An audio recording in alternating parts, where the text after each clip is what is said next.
Imagine stepping into a world where history takes a different turn, where survival is a test of will, and where time itself refuses to follow the rules.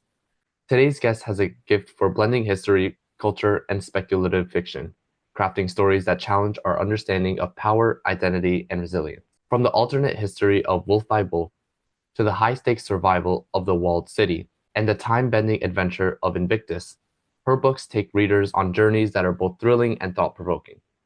But in a time where diverse perspectives and bold storytelling matter more than ever, some stories face challenges. How does an author navigate these waters while staying true to their vision? Let's find out. Please welcome the captivating storyteller, Ryan Graudin. Oh, thank you so much. It's such a great pleasure to be here. And you're very flattering with your intro. It was wonderful. Thank you. Yeah, so I'm excited to answer any questions you have today. What inspired you to explore the alternate history where the Axis power won World War II in Wolf by Wolf? How do you see speculative fiction as a way to challenge dominant narratives and encourage readers to think critically about history?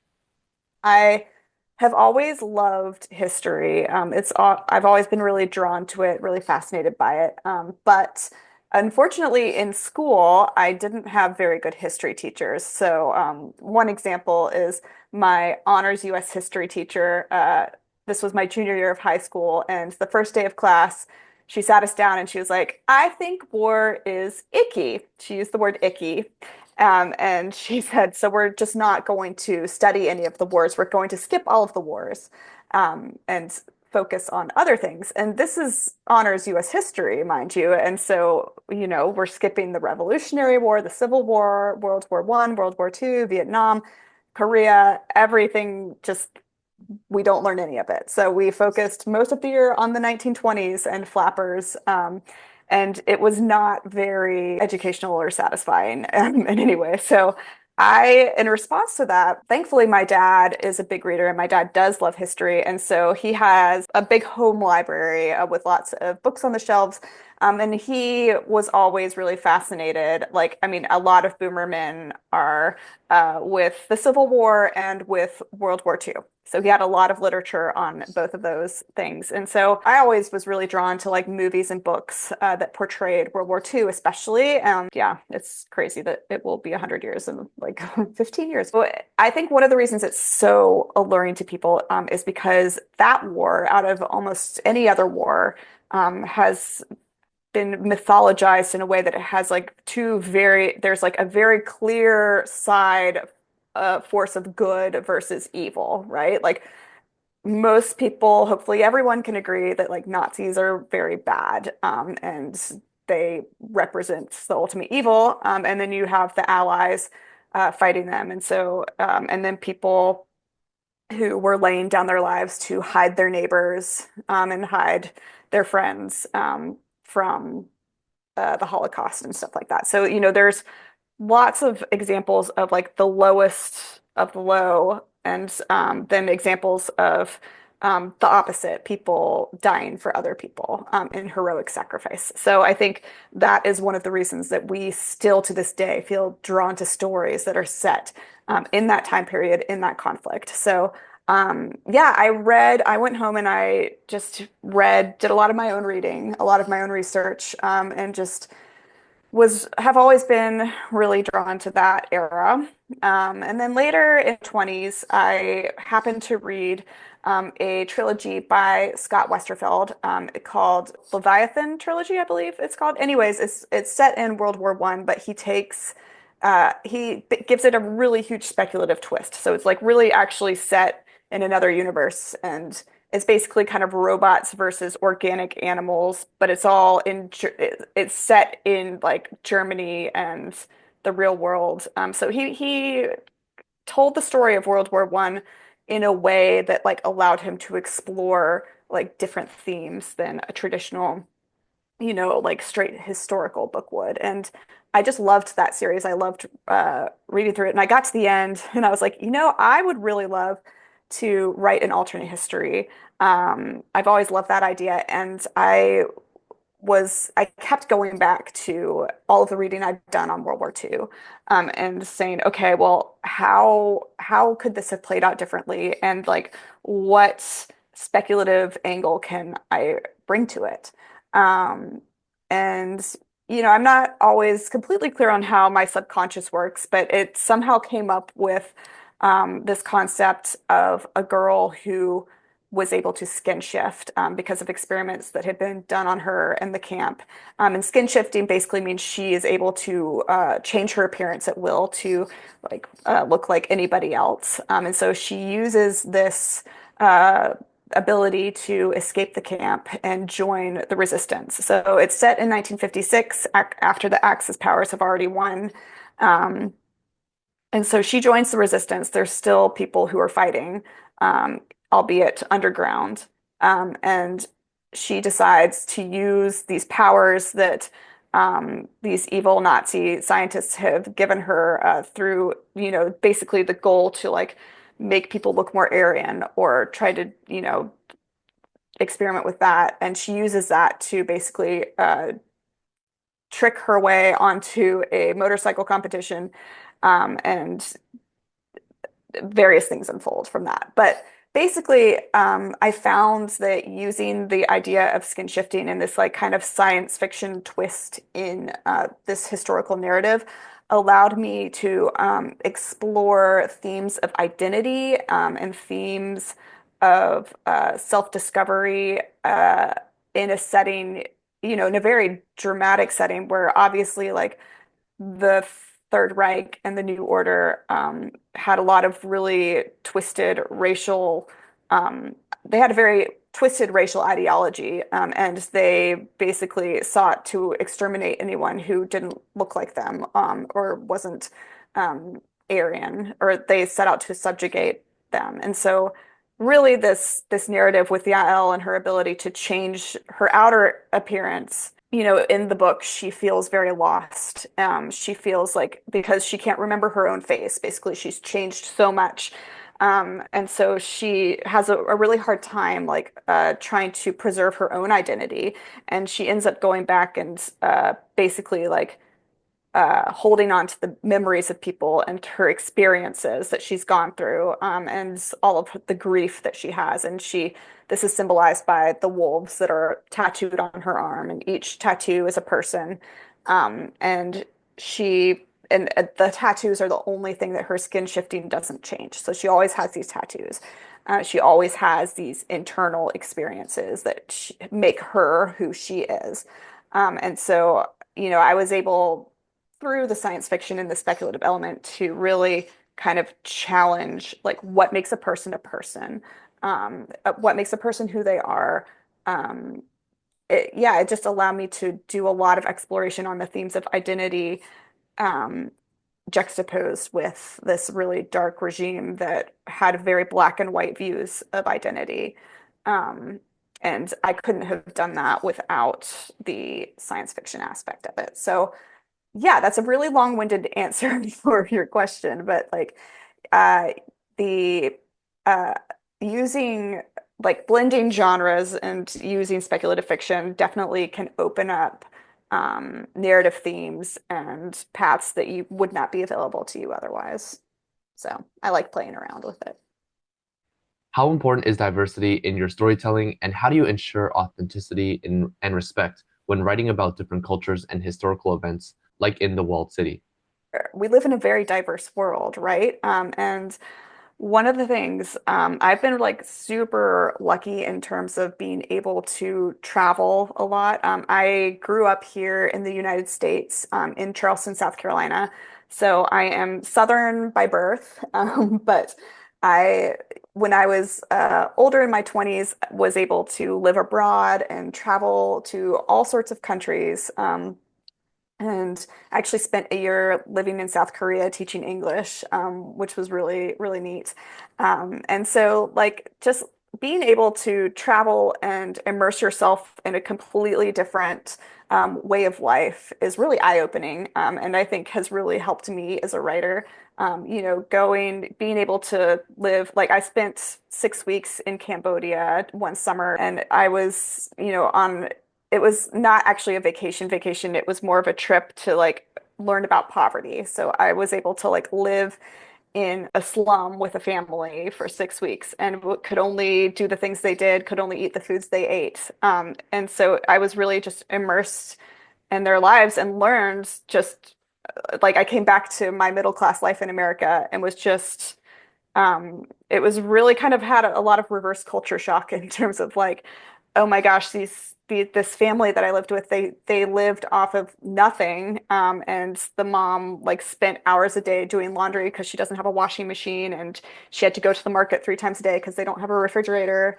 And they don't even have toilet paper. Like it's a completely different way of life. And so being able to live in someone else's life for a while, it really cultivates a sense of empathy. And I think traveling and reading are very similar in that way, that they both, that one of the end goals of both of those things is to develop empathy and to realize that, other people, even though their lives look completely different, we're all human at the end of the day, right? We all struggle with the same things. We all love deeply. We all grieve deeply. We all have there's a fundamental sameness about us, right? Even though we are so different in other ways. So yeah, like I especially that year, a year in South Korea and then the year in Cambodia, I came home and I was, getting into my writing career. I went to a talk by a woman named Jackie Pullinger who lived in a place called the Kowloon Walled City for probably several decades. She was there for quite a while. And she was working there and she told us all about the work that she did there. And as I was sitting in that talk, I'd never heard of it before. And most people, I think a lot of people haven't heard of the Kowloon Walled City, and it's a really fascinating piece of history. It was basically the long and short of it is that China and Britain, when Hong Kong was annexed, there was like a tiny piece of land that neither of them could agree belonged to whomever. So it kind of became this no man's land in terms of the law. It wasn't governed by China. It wasn't governed by Britain. It was just itself, and it was pretty small. I actually was able to go to the park where it used to be, like about years ago, and you walk around, but it was only a few acres, and there were thousands of people who lived there. So it was technically the most densely populated place on Earth. And the reason so many people came to this tiny spot of land was that they could basically, like, they didn't have to answer to the law. So obviously you had your gangs, like your triad members, and anyone who wanted to open a brothel or do anything in terms of drugs, opium, etc. But also you had people like dentists who weren't licensed to practice. So you had like illegal dentists, and then you had, the restaurants that didn't want to answer to certain laws. So you had a whole like vast array of people there.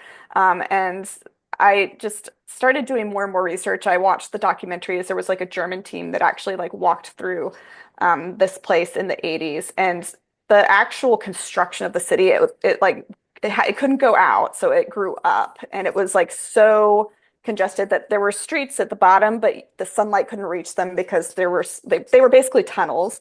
And then you had like bridges that went across, and it was like a very kind of crazy dystopian, kind of had a dystopian feel to it. So I learned about the walled city, and I really was fascinated by this idea of a place where the law didn't have any hold, there was no accountability, and the idea of, okay, what do people's lives look like there? And I wanted to write it in a way that it felt dystopian, but also honored like the real history that it came from. And so, I don't actually, the book itself is like not, it never says it's set in China, but I was always very careful to like honor the origins of what I took inspiration from. And so, like, all of the characters are uh, like all of the language and all of the references are Chinese. And I obviously had to have a lot of help in that aspect. I was really fortunate. My editor, her name is Alvina Ling, and she works at Little Brown, and she was the one who was like, okay, we're going to like reach out to all of these sensitivity readers who are from Hong Kong, grew up there. And so I was really fortunate to have a lot of people who were like, oh, no, no, no, like the cicada wouldn't sound like this, or, like who could help me get the details right, and help me be respectful. I wrote The Walled City quite a while ago. Right when it was getting published was when We Need Diverse Books was founded and established. And the idea of having diversity as a regular inclusion in YA was just kind of being brought up. I've always been very intentional about including diversity in my books, but I also have also been very aware of like, okay, what is my story to tell? Or like, when is it a story that I can explore and tell? And when is it an own voices story? Like, when does that story belong to an author who has that heritage and that claim to it? And so, I try to be as respectful as I possibly can, but also I want to write the world as it is because, as I said at the opening of this answer, like we live in a very diverse world. Like, it would just be really boring if everybody was the same. And it is an author's job to explore points of view that aren't theirs. Because again, if all the books I wrote were about a 30-something white lady, that would get really boring too. So. Your characters often face oppression, from the fight for survival in the walled city to defying fate in Invictus. What draws you to themes of resilience and rebellion, and what do you hope young readers take away from them? Yeah, I mean, I think resilience and rebellion and defiance, I think it's always been a staple of especially young adult literature, partly because young adults, when you're going through that stage in life, like that's kind of your natural tendency towards things, right? Like you go through your rebellious stage, you're starting to question like your parents and the things they told you, and you're discovering the world for yourself, right? So I think it's very natural that a lot of the stories that are geared towards young adults and feature young adult protagonists would have rebellious storylines. But also, I think the resilience part. I think a lot of that comes from just being a writer too, because like you don't get published unless you are so stubborn that because like it's a really tough industry, and there you get a lot of no's, and it would be really easy to give up and just say, "Oh, I quit. This is too hard." So I think the resilience definitely comes from that. People always ask me like, which of my characters do I see the most of myself in? And I would have to say Yael from Wolf by Wolf, and she is like very incredibly resilient person. Like she loses so much, but decides to keep going and decides to, and for the sake of defiance and rebellion and standing up against evil. And I think like even though I wrote these books quite a while ago, before Trump was elected for the first time and before everything started to like fall into this weird like shadow realm of a timeline. And yeah, I think it's sadly even more applicable today than it was when I was first writing it. So yeah, I think it's important to remember that if darkness continues, it's important to just hold on to the light and keep going because if we give up, that's a really bleak. The end of the story isn't here, right? You have to keep going. Stories that explore what if scenarios can challenge the way we see history and society. Have you ever faced pushback for the themes in your books, and how do you think censorship affects an author's ability to tell these kind of stories?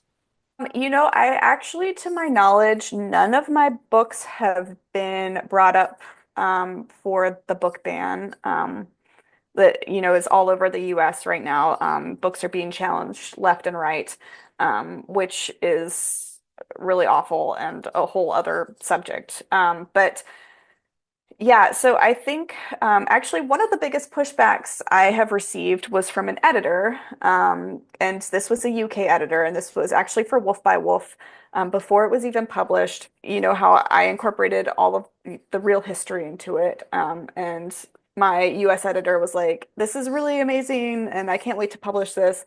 And then I also had an editor in England in the UK, and she came back to me and she said, the war, the memory of that war is a lot closer to home here in Europe than it is in America. And we're just like really concerned that you have done an alternate version of it.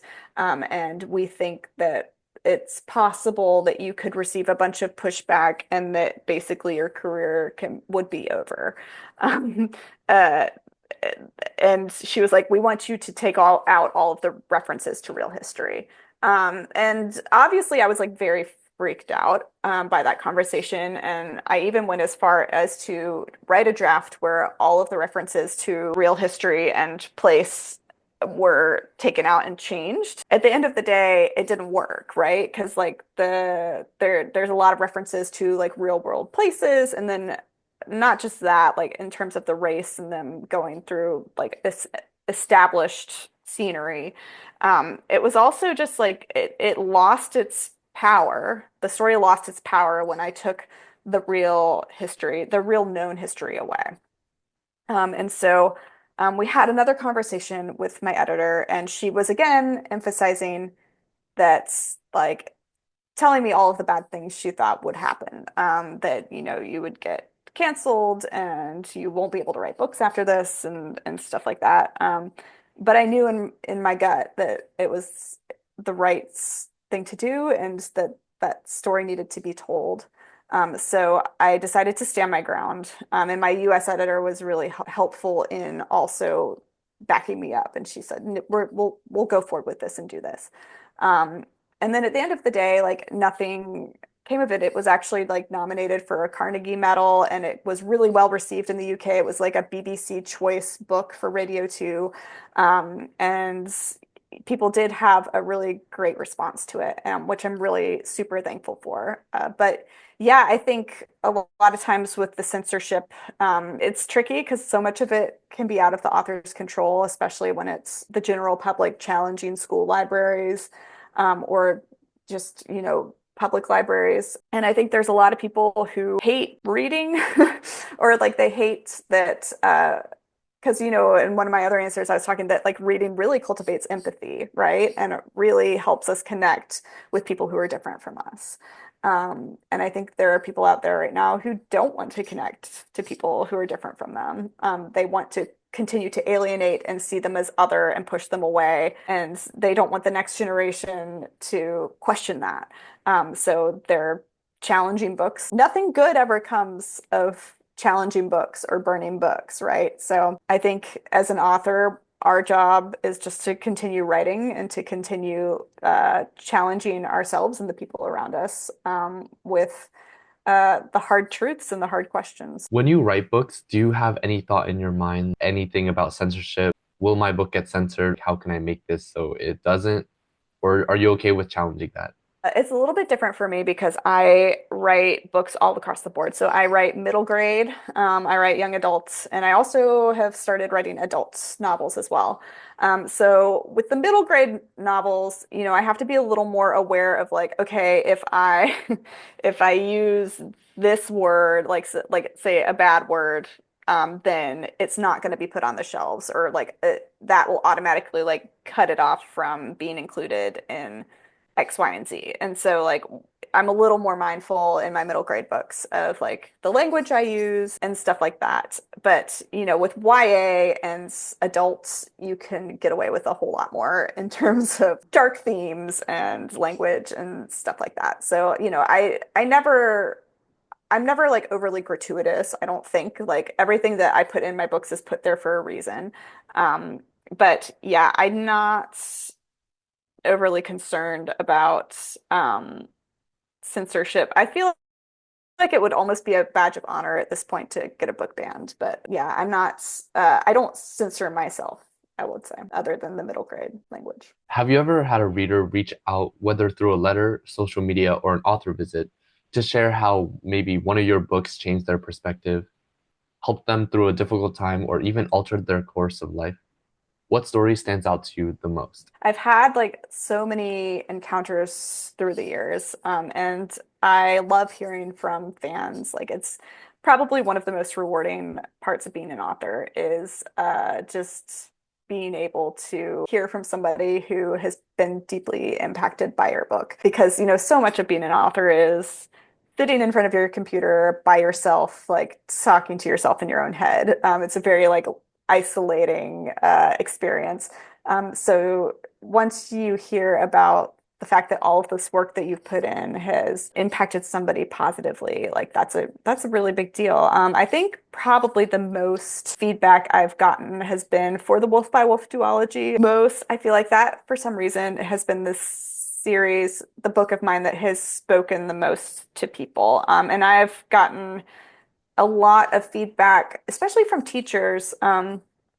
Who tell me that like Wolf by Wolf is a book that they try to hand out to their reluctant readers, and a lot of times it's boys for some reason, but it's kids who are really not interested in reading at all, and they say we hand them Wolf by Wolf and they read it really fast and then they ask for the next one, and so then they start reading more. And so I've been really honored to know that it's a gateway book that gets kids into reading. Because right now, actually, the CEO of Hachette sent out a email last year, and he was basically talking about how the literacy rates are like plummeting. Bad news for everyone, not just authors. There's so many benefits to reading in terms not just empathy, but like in terms of like it lowers anxiety. It basically builds a lot more opportunities for kids later in life if they are reading. But there's a lot of challenges that we face right now with technology and screens and distraction. And those also come with huge rises in depression and anxiety. To know that I have a book that is helping kids find something else to pour their time and attention into and develop a healthy habit is really rewarding. Ryan Graudin doesn't just tell stories, she reshapes history, challenges what we think we know, and takes us on journeys of resilience and rebellion. Her books prove that storytelling isn't just about adventure, it's about asking tough questions and seeing the world through new perspectives. In a time where the freedom to tell and read these stories is being challenged, voices like hers are more important than ever. Ryan, thank you for sharing your time, your creativity, and your fearless storytelling with us today. We can't wait to see where your next story takes us. Thank you so much for having me.